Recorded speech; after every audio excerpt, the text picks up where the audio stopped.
안녕하세요. 30대 후반의 아들 둘을 키우고 있는 돌싱입니다. 제 이혼 이야기는 지옥이 천국이 되는 경험이었습니다. 절체절명의 순간 제 생명의 은인인 여자를 만나 인생 펴게 된 제 이야기를 들은 친구가 사연을 보내보라고 하여 이렇게 시청자분들께 제 인생 이야기를 하게 됐네요. 가끔 이 일을 떠올리면 통쾌하다는 생각도 들기에 다른 분들께도 그런 시원함을 안겨드리고 싶었거든요. 10년을 넘게 혼인 생활을 잘 유지해오던 제가 이혼을 하게 된 계기는 바로 한 통의 전화였습니다. 이상하게도 모르는 전화번호는 받지 않는데 그날 걸려온 전화는 남편의 전화번호 뒷자리와 같아서 혹시나 친척인가 싶어 전화를 받게 되었습니다. 여보세요? 안녕하세요. 혹시 김상우 씨 아내 되시나요? 네, 제가 김상우 씨 아내 되는 사람입니다만 누구시죠? 혹시 지금 시간 되시면 댁 바로 앞에 있는 2층 카페에 와주시겠어요? 그 사람에 대해 해드릴 말이 있거든요. 이상하다는 생각에 나가지 않으려는 저를 잡은 건 그 여자의 뒷말 때문이었습니다. 안 오시면 후회하실지도 몰라요. 그럼 다행인지 불행인지 그날따라 집에는 아무도 없었습니다. 그리고 집안일이 빨리 끝났거든요. 전화가 너무 신경 쓰여 결국 그녀가 알려준 카페로 급히 발걸음을 옮겼습니다. 저를 한눈에 알아보고 제게 아는 척하는 그 여자는 참으로 예뻤습니다. 탐스럽고 사랑스러운 얼굴에 머리카락에 윤기가 흘렀습니다. 게다가 세련된 화장과 옷이 그 좋은 몸매에 딱 맞아서 같은 여자가 보아도 무척 예쁘더군요. 저는 이렇게 화사한 여자가 왜 저를 찾았나 싶어 의아했습니다. 처음에는 보험회사나 카드 영업사원인 줄 알았거든요. 정말로 그런 이야기를 하려고 부른 사람이라고 생각도 못했으니까요. 오늘은 집에 사람이 없나 봐요. 바로 나오셨네요. 좀 기다려야 할 줄 알았는데. 네, 집안 사람들 다 일이 있어서. 그런데 어쩐 일로 저를 보자고 하셨어요? 혹시 그이에게 무슨 일이라도 생긴 건가요? 아니에요. 그런 건 아니고. 사실 제가 지금 김상우 씨와 친밀하게 만나고 있는 사람이거든요. 네? 친밀하게 만나고 있다니 그게 무슨... 제가 그 사람 숨겨둔 애인이라고요. 사랑하는 사이. 그러니까 그쪽에서 그 사람이랑 이혼해 주시지 않겠어요? 저는 갑자기 들이닥쳐 폭탄 같은 말을 터뜨리는 여자를 그저 멀뚱히 쳐다만 볼 뿐이었습니다. 그만큼 그날의 그 일은 너무도 뜬금없는 현실감이 느껴지지 않는 말이었습니다. 남편의 불륜에 대해 이렇게 알게 되리라고는 상상도 못한 저는 그녀의 어이없는 제안에 대답을 잇지 못했습니다. 그리고 두 사람이 얼마나 사랑하는지에 대한 그녀의 말을 들을 때마다 분노와 화, 억울함 등이 뒤섞여 저의 감정을 잠식해 나갔습니다. 그러나 이내 뒤죽박죽이었던 제 머릿속은 환히 밝아왔습니다. 지금 제 상황에서 그녀의 말은 도리어 반가운 말이라는 걸 깨달았거든요. 살았다. 내 생명의 은인이 여기 있다. 그 기쁜 마음을 듬뿍 담아 저는 여유로운 미소로 상간녀에게 시원하게 말해줬습니다. 네, 이혼해드릴게요. 두 사람 꼭 결혼하세요. 제 말에 벙찐 상간녀의 얼굴이 아직도 기억에 고스란히 남아있습니다. 제가 이렇게 웃으며 두 사람의 사랑을 응원하게 된 원인은 10년 전으로 거슬러 올라갑니다. 지금처럼 합가를 한 게 아니라 당시에는 분가 상태였고 그때는 시부가 살아계셨습니다. 다만 시어머니는 시부의 간병으로 항상 집에 매여 있으셨고 무슨 이유에서인지 밝은 성격의 어머님은 시부의 수발을 들 때만큼은 항상 표정이 어두웠습니다.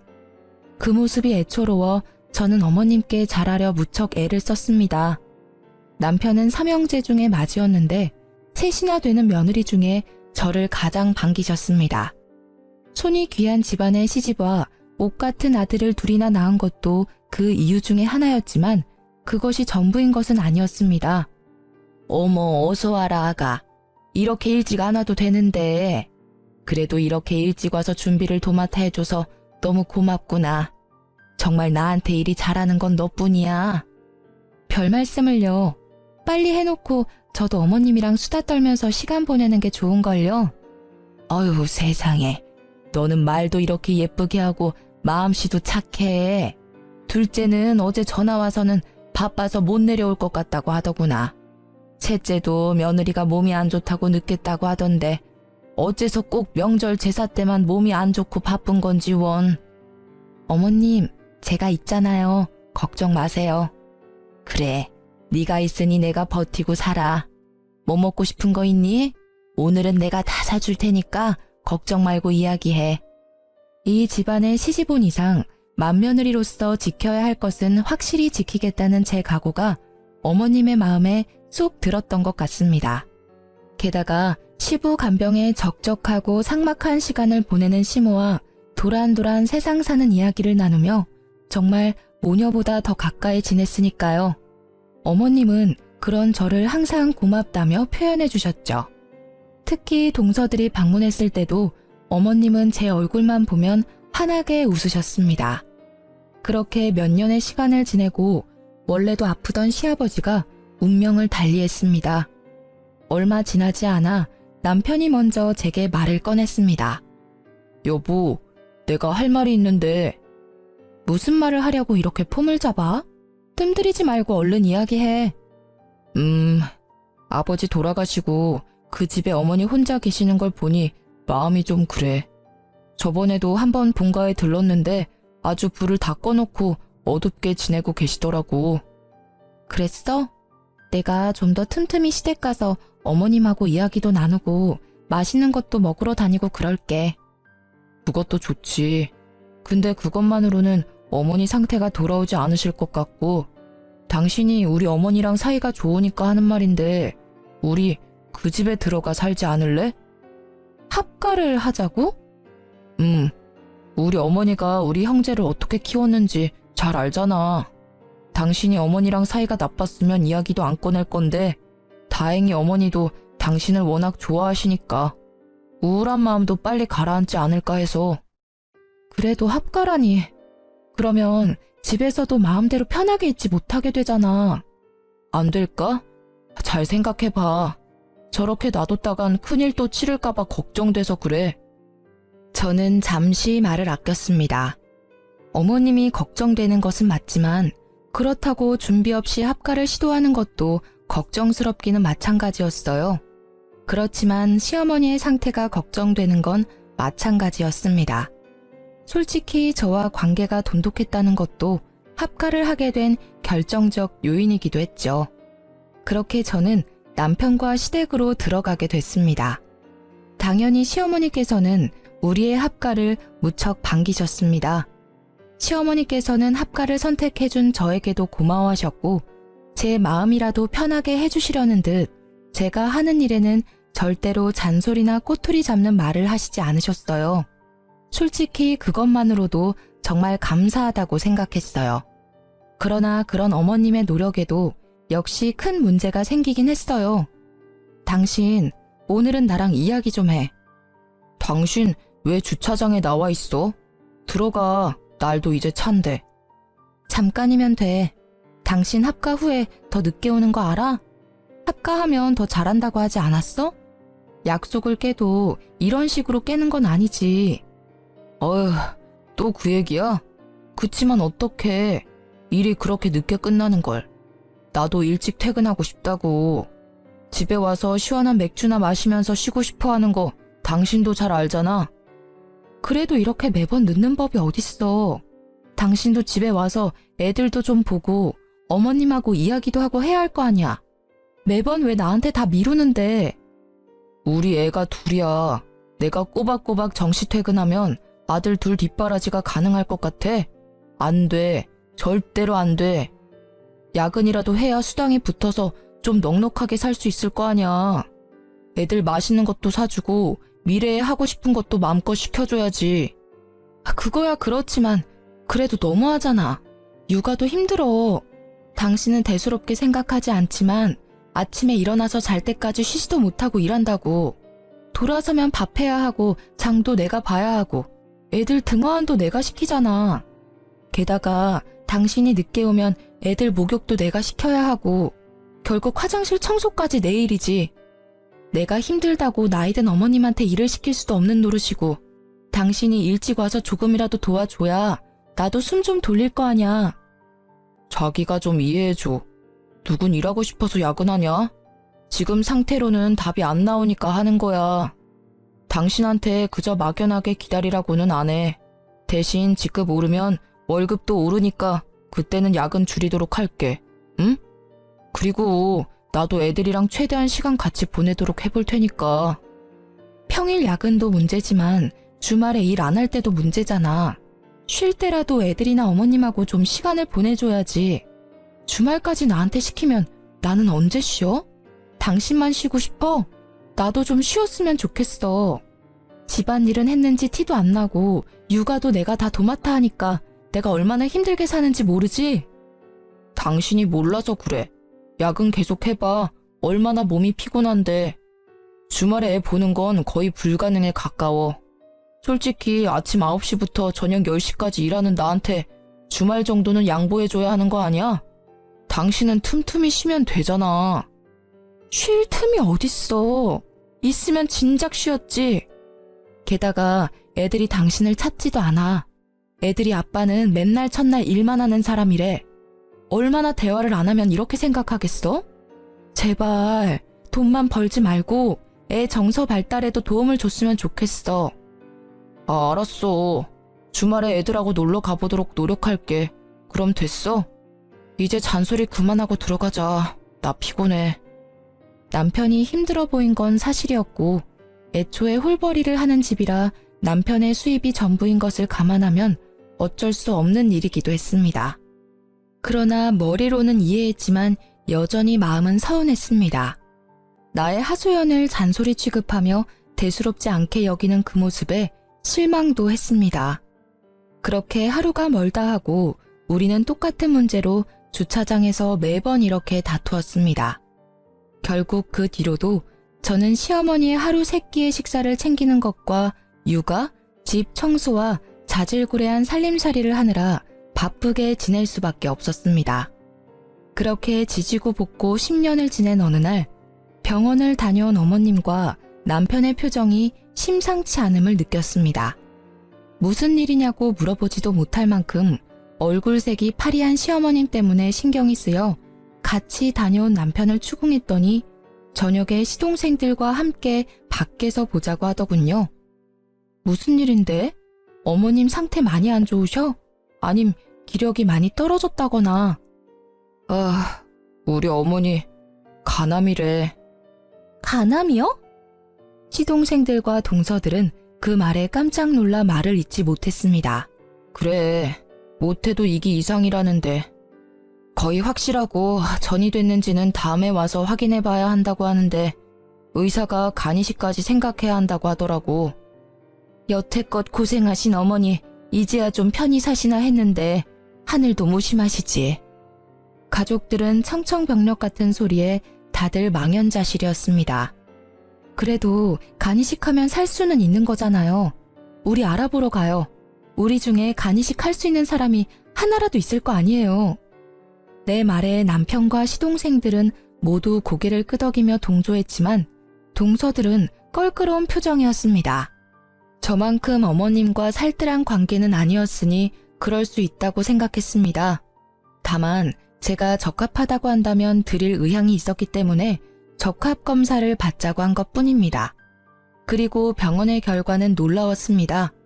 그 6명 중에 딱 저만 가능하더군요. 저는 이것도 시어머님과 저의 인연의 깊이라고 생각했습니다.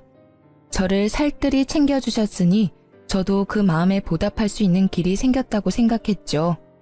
그러나 수술이 워낙 큰 수술이다 보니 저도 선뜻 그러노라 말이 나오지 않았던 것도 사실이었습니다.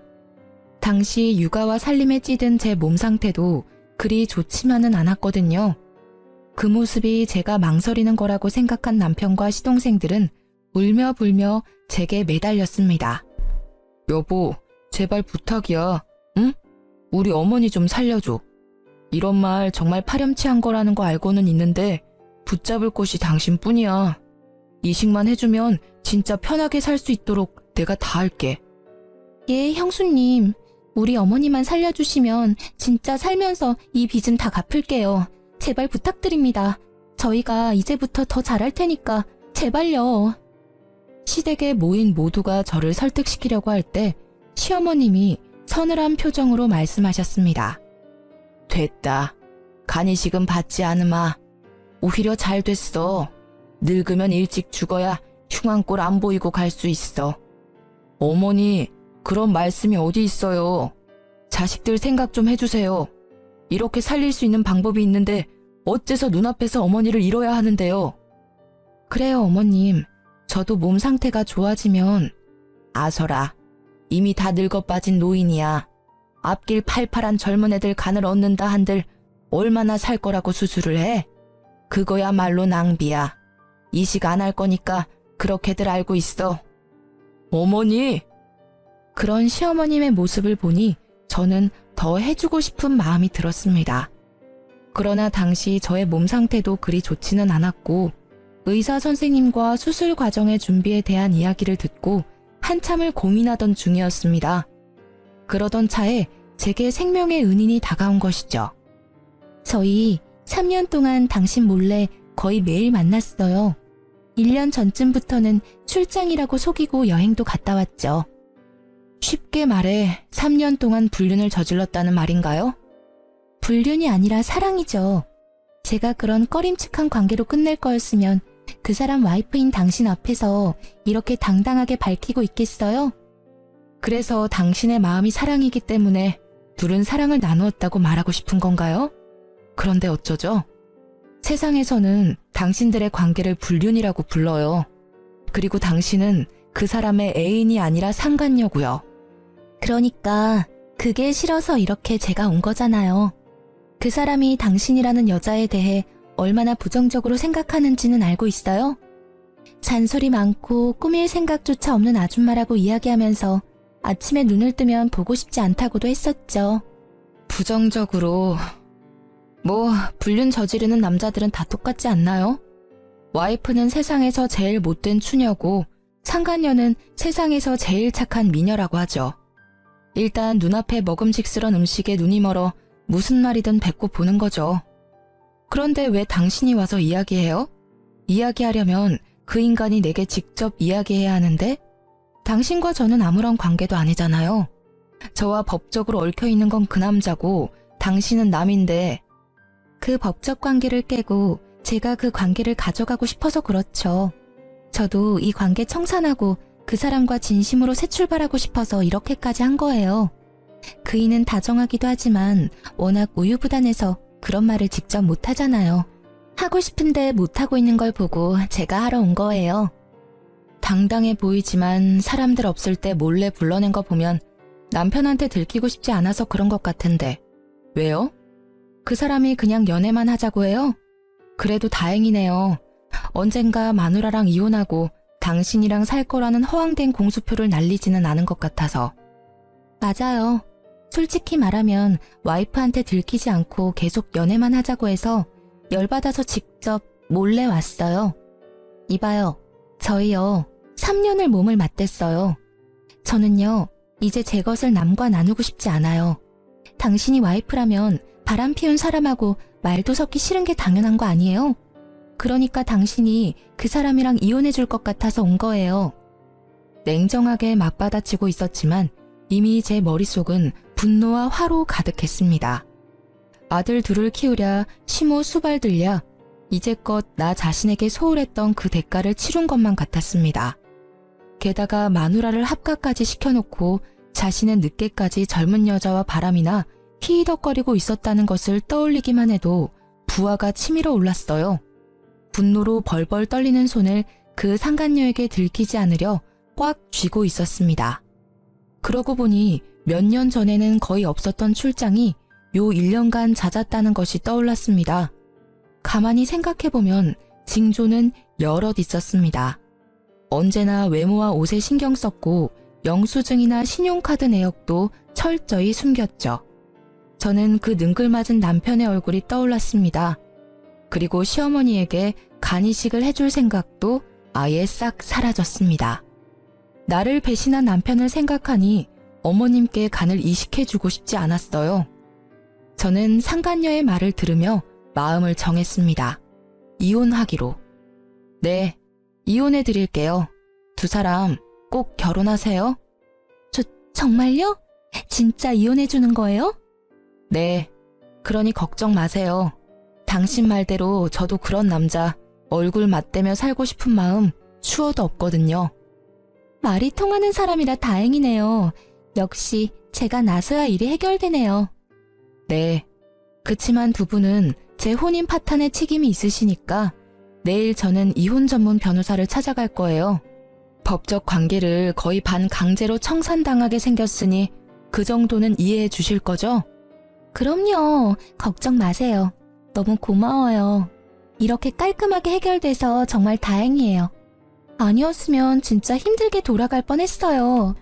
아니에요. 오히려 제가 더 고마운 마음이에요. 이렇게 직접 와서 알려주고 결단 내리게 해주셔서 고마워요. 그럼 이 집구석이 어떤 상황인지도 모른 채 내게 고마워하는 상간녀를 보니 저는 웃음이 났습니다. 저의 호의 가득한 말에 상간녀는 영문을 모른 채 멍청한 표정을 짓고 있었어요. 그날 집으로 돌아온 저는 다시 주차장에서 남편을 기다렸습니다. 아픈 시어머님께 이런 모습까지는 보이고 싶지 않았고 혹여나 이 사실에 충격받으실까봐 조용히 이야기하려던 거였어요. 그런데 그날도 무척이나 늦은 귀가를 하더군요. 오늘도 그 상간녀와 놀다가 늦은 거라 생각하니 점점 열이 오르기 시작했습니다. 당신 왜 또 밖에 있어? 뭐야, 오늘도 잔소리야? 아니, 잔소리 아니고 당신이 꼭 들어야 하는 중요한 이야기야. 무슨 말이 하고 싶은 건데? 혹시 어머니 얘기야? 어디 안 좋으셔? 그래서 어머니 없는 데서 말하는 거야? 아니, 지금 할 이야기가 어머님 건강에 안 좋을까봐 밖에서 얘기하려고. 뭔데 이렇게 뜸을 들여? 별거 아닌 이야기라면 그냥 집에서 하자. 나 피곤해. 당신이 피곤해하는 것 같으니까 나도 간단히 말할게. 별거 아니라면 별거 아닌 이야기니까. 오늘 정말 예쁘게 차려입은 젊은 여자가 우리 집 앞까지 날 찾아왔거든. 그 사람이 글쎄 대뜸 나더러 당신이랑 사랑하는 사이라고 하더라고. 어때? 별거 아닌 이야기지? 제 말에 남편의 얼굴이 점차 굳어가고 있었습니다. 그래, 어디서 만난 여자야? 오피스 와이프야? 아님 인터넷으로 만난 사람? 그것도 아니면 설마 술집 여자는 아니겠지. 근데 정말 비참하더라. 그렇게 예쁜 여자 앞에서 화장도 제대로 하지 않고 집안일에 육아에 찌든 내 모습이 창가에 비치는데 정말 죽고 싶을 정도였어. 내가 왜 당신 때문에 이런 거지 같은 기분을 느껴야 하지? 곧 남편이 허둥대며 말했습니다. 잠깐만. 당신 쓸데없는 오해하면 안 돼. 그 여자 아무것도 아닌 사이야. 나는 떳떳하다고. 아무것도 아닌 여자치고는 너무 당당하던데 당신이 이런 이야기 절대 못 꺼낸다고 자기가 직접 와서 하는 거라고 했어. 나더러 당신이랑 이혼해줬으면 좋겠다고 하더라고. 요즘 참 대단한 세상이야. 상간녀가 직접 와서 조강지처에게 그것도 시어른 모시는 와이프 얼굴 맞대며 그런 이야기를 꺼내다니. 그 여자가 진짜 그렇게 말했어? 맹세코 나는 그런 말 한 적 없어. 그냥 몰래 만나자고만 했지. 엔조이였어. 그 여자도 곧 정리하려고 했어. 정말이야. 웃기시네. 당신 야근이랑 출장이 잦아질 때부터 예상했어야 했어. 그런데도 내가 당신을 믿었던 건 아픈 어머님이 계신데 설마 바람을 피웠을까? 그 효심을 믿었기 때문이거든.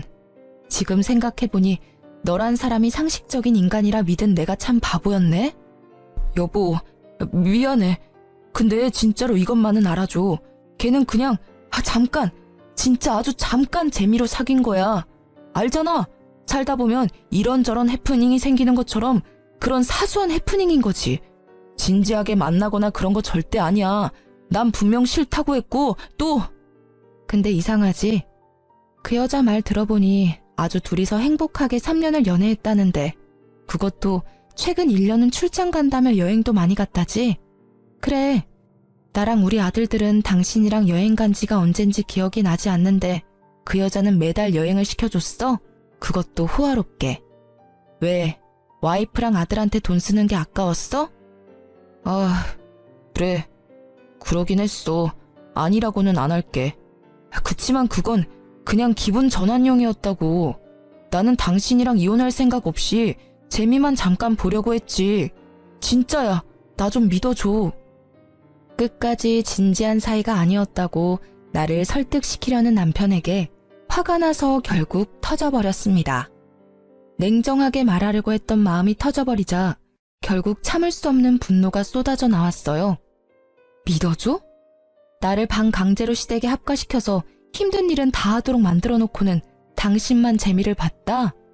에라이 천하의 나쁜 놈아. 마누라한테 시댁이며 가정일 다 떠맡겨 놓고 젊은 여자랑 바람피니 좋든? 어떻게 나한테 이런 짓을 할 수가 있어? 당신은 나한테 이러면 안 되지. 당신만 믿고 합가해서 살고 있는 나한테. 미안해 여보. 진짜 잘못했어. 내가 다 끊을게. 당신 하라는 대로 해줄 테니까 제발 이혼만은 봐줘라. 응? 남편은 손이 발이 되도록 싹싹 빌었지만 제 눈에는 그것마저도 거짓인 것처럼 느껴졌습니다. 나는 그렇게 해줘야 할 이유가 없는데? 나 당신 상간녀하고 약속했거든. 이혼해주기로. 난 당신과는 다르게 약속은 꼭 지켜. 그럼 우리 어머니 간이식이라도 해주고 이혼해주면 안 될까? 순간 제 귀를 의심했습니다. 바람난 것도 괘씸한데 어떻게 자기 입으로 간이식을 운운할 수 있는지 뻔뻔한 것도 정도가 있는 법인데 말이죠. 내가 미쳤어? 당신이 젊은 년이랑 바람난 것도 우라통이 터져서 미쳐버릴 것 같은데 이식을 왜 해줘? 당신 정신이 제대로 박혀있긴 해? 아니, 어머니가 당신 많이 좋아하시잖아. 당신도 어머니 살뜰하게 챙겼고 그간의 정이 있는데 마지막으로 그거라도 좀 해주고 가, 어?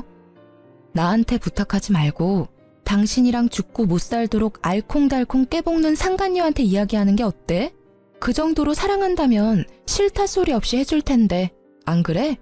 걔는 어머니랑 만난 적도 없어. 상식적으로 한 번도 본 적 없는 사람한테 간이식 해줄 사람이 어디 있어? 당신은 10년 넘게 모셨잖아. 명색이 며느리인데 그 정도도 못 해줘? 그 말에 저는 화가 머리끝까지 났습니다. 이 말을 듣고도 내가 가만히 있으면 오히려 제 심장에 좋지 않을 것 같아 남편의 뺨을 한 방 시원하게 날렸습니다. 역시 한 대 치고 나니 마음이 좀 후련해지더라고요. 미친놈아, 상식이 뭔지도 모르지? 지나가는 사람들 아무나 붙잡고 물어봐. 바람난 남편 어머니 간이식 해주는 건 상식인지 아닌지. 아, 속 터져. 이런 놈을 이제까지 남편이라고 데리고 살았다니 내가 미련한 년이지 내가. 결국 그 다툼을 끝으로 저는 시댁에서 나오게 됐습니다. 자고 있던 두 아들을 깨우면서 저는 최대한 화를 가라앉히려 했지만 얼굴에서 드러났는지 애들도 별말 없이 준비를 하더군요. 남편은 꼴도 보기 싫은 마음에 빠르게 짐만 간단히 챙겨 밖으로 나왔습니다. 그렇게 친정으로 돌아온 저는 이혼 소송을 준비하기 시작했습니다. 이혼 전문 변호사와의 상담을 통해 상간녀 소송도 같이 진행하느라 바쁜 시간을 보냈어요. 나를 허수아비처럼 세워두고 둘이서 한 짓을 떠올리니 없던 의욕도 솟아나더라고요. 그리고 그 일들이 진행되는 도중에 시어머니의 병세가 악화되어 급하게 입원하셨다는 이야기를 들었습니다. 어머님은 여전히 제가 왜 시댁을 나간 건지 모르고 계셨어요. 그저 저도 몸이 좋지 않아 잠시 쉬러 간다며 말도 안 되는 변명을 했죠. 어머님은 저를 붙잡지도 못하시고 애들을 데리고 떠나는 저를 바라보기만 하셨어요. 연락을 해볼까 말까 고민하던 차에 어머니에게 연락이 왔습니다. 나다. 잘 지내고 있니? 힘이 빠진 목소리에 기력이 없는 게 느껴져 안쓰럽더군요. 네, 어머님. 몸 상태는 좀 어떠세요? 치료는 잘 받고 계시죠? 그래, 나는 괜찮다. 제일 쓸데없는 걱정이 늙은 노인네 몸 걱정이야. 언제 죽어도 이상하지 않을 나이잖니? 그런 말씀 마세요. 다른 게 아니라 애미 너 이번 주 중으로 내가 있는 병원에 한 번만 왔다 가거라. 둘이 다시 잘해보라고 부르는 거 아니니 편히 와. 기니 할 말이 있어서 그래. 저는 망설여졌습니다. 시어머님께서는 남편의 불륜 사실을 모르고 계셨거든요. 남편은 자신이 잘못한 일이 있으니 말하지 않았을 거고, 저는 저대로 혹시 어머님이 충격을 크게 받아 무슨 일이라도 생길까 싶어 말을 하지 않았으니까요. 가서 무슨 이야기를 듣게 될지 모르지만 어머니의 말투가 여전히 따뜻했기에 한번 뵐까 하고 고민했죠. 머뭇거리는 저에게 한마디 남기시더라고요. 이번 주에는 애비고 네 시동생이고 아무도 안 온다. 어차피 자주 오지도 않는 사람들이야. 네가 마주칠 일 없으니 편하게 와. 부담 주는 거 아니야. 정말로 용건이 있어서 부르는 거야. 알았지? 여전히 저를 생각해주는 어머니 모습에 보내주신 주소로 찾아갔습니다. 병원 침대에 누워있는 어머님의 몰골은 말이 아니었습니다. 볼살 하나 없이 야위고 거뭇해진 얼굴에 이곳저곳 연결된 수액줄에 거동도 제대로 못하는 모습을 보고 마음이 미어졌어요. 배아파 낳은 아들이 셋씩이나 있는데 아무도 신경을 쓰지 않았는지 방문자 카드에 제 이름이 2번째로 써져 있더군요. 효자 코스프레하며 어머님 살려달라 소리치던 남편놈은 어디서 뭘 하는지 어머님께 와보지도 않은 듯 했습니다. 제 얼굴을 보신 어머님께서는 조용히 말씀하셨어요. 네 남편 때문에 네가 고생이 많구나. 네가 마음고생이 많아. 너에게는 얼굴을 들지 못할 만큼 미안하다고 생각하고 있단다. 저는 아무 말도 하지 못하고 눈시울만 붉혔습니다. 나도 눈이 있고 귀가 있으니 대충은 알아. 그놈이 너를 두고 젊은 여자랑 바람났다고 하더구나. 내가 그 사실을 알았을 때는 가슴이 철렁 내려앉았단다. 네 시부랑 똑같은 짓을 한 아들이 내 자식 같지 않다고 느껴졌을 정도야. 내가 아들을 헉 키운 게지. 시어머님이 알고 계실 줄 몰랐던 저는 깜짝 놀랐습니다. 그러나 어머님은 생각보다 담담히 제게 말을 해주셨어요. 나는 말이다. 네가 참 마음에 들었어. 젊을 적 나를 고생시키던 고약한 남편 수발을 들며 눈물 참아내던 그 집에 네가 와서 애들 웃고 떠드는 소리 이런저런 세상 이야기 듣게 해줘서 너무 고마웠어. 어머님, 그래서 나는 네 가슴에 대못 박은 아들놈 대신 며느리인 너와 내 손주들을 먼저 생각하기로 했단다. 내가 살던 그 집 네 앞으로 명의 이전해 줄 테니 그리 알고 있어. 네? 안 돼요, 어머님. 제가 그 집을 왜 받아요? 어머님 집이시잖아요. 그리고 저는 그걸 받을 자격도 없어요. 참말 말고 받어. 너도 알다시피 나는 오래 못 가. 이 병원 들어올 때 이미 연명치료도 안 하기로 사인했단다. 그 집 말이다. 정말 주고 싶었던 사람이 너야. 그 집에 따뜻한 추억을 만들어준 게 너니까. 그동안 내 며느리로 살아줘서 고마웠어. 네 덕분에 눈 감기 전 즐겁고 행복한 일도 많았었어. 그리고 내가 너한테 집 줬다는 이야기는 아무한테도 하지 마라. 죽기 전에 시끄러워지는 건 싫구나. 저는 결국 어머님의 뜻대로 남편 몰래 40평대의 시댁집을 받게 되었습니다. 혹시나 모를 문제에 변호사를 대동해 공증도 받았습니다. 어머님은 혹여 새 아들들이 따지고 나올 것을 대비해 유서에도 명백히 작성해 남기셨어요. 사기네 뭐네 이상한 말할 것 같으면 변호사에게 맡겨놓은 유서를 보여주라 하시면서요. 이제 가봐. 내 할 이야기는 끝이다. 2번 다시 여기 찾아오지 마라. 그 집을 받으며 이래도 되는가 싶은 마음이었지만 어머님은 그 뒤 아무런 이야기도 듣지 않겠다는 듯 눈을 감아버리셔서 인사를 하고 나왔어요. 그게 마지막 인사였습니다. 시모께서는 그 뒤로 3달간 독한 약을 이기지 못하고 결국 돌아가셨습니다. 부고 문자를 보았을 때는 마음 한켠이 쓰렸습니다. 이혼 소송 중이라도 장례식장은 가는 게 예의에 맞을 것 같아 조문을 갔는데요. 아이고 어머니, 이렇게 가시면 저는 어떻게 합니까? 이식도 받지 않고 이렇게 가버리시면 남은 자식들 어찌 살라고. 제 가슴도 이렇게 억장이 무너지는데, 어머니. 장례식장에 들어서자마자 들리는 남편의 목소리에 저는 욕 한 바가지 나올 뻔한 걸 겨우 참았어요. 시모께서 병원에 있을 때는 찾아와 보지도 않고 상간녀랑 놀러나 다니던 논팽이 같은 남편이 이제 와서 자식이랍시고 펑펑 우는 모습이라니 웃기지도 않았어요. 조문 온 사람들에게는 효자로 비춰지고 싶은 욕망 가득한 두 눈이 남편을 대변해주고 있었죠.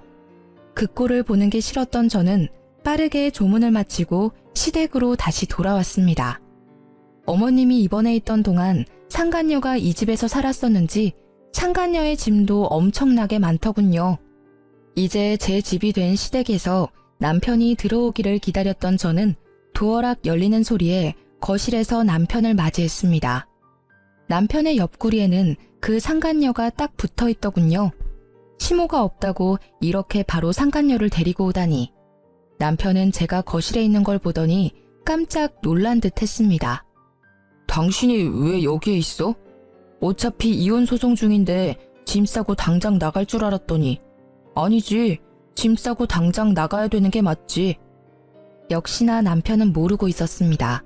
이 집이 누구의 소유가 되었는지. 저는 당일 떼어놓은 등기부등본을 척하니 보여주었습니다. 처음에는 그게 뭔지 몰라 멀뚱멀뚱 읽고 있던 그가 갑자기 손을 덜덜 떨며 재차 확인하기 시작했습니다. 이제 알겠어? 이 집 내 거야. 그러니까 너희 두 사람이 당장 나가야 될 것 같은데? 왜? 이 집이 왜 당신 앞으로 되어 있어? 내가 받는 게 당연한데. 아, 뭐야? 당신 대체 뭔데? 우리 어머니한테 뭘 어떻게 했길래 어머니가 당신한테 집까지 준 거야? 그러게나 말야. 내가 뭘 해서 어머님이 내게 집을 남기셨을까?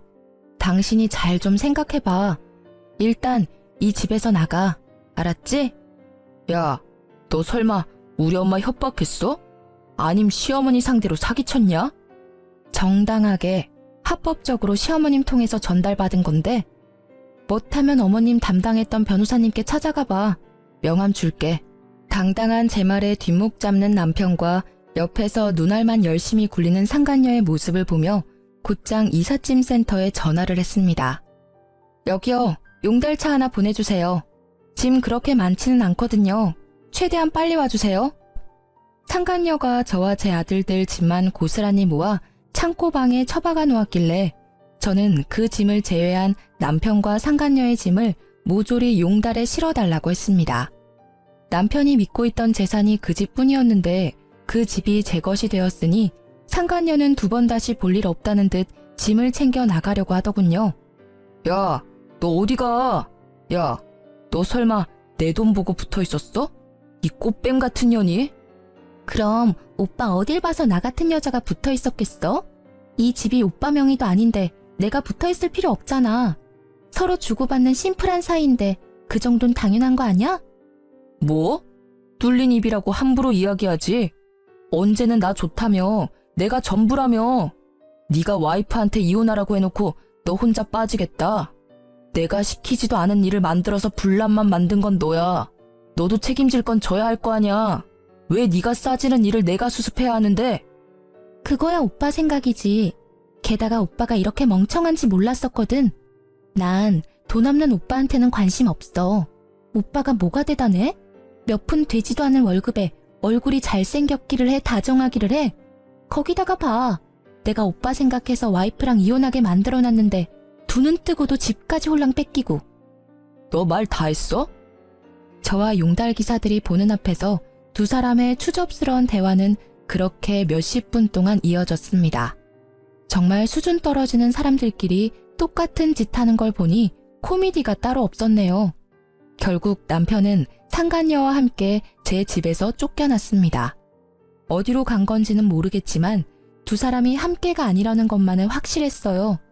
집 하나 없다고 찢어지는 두 사람을 보며 사랑이네 뭐네 했던 상간녀의 말이 생각나더라고요.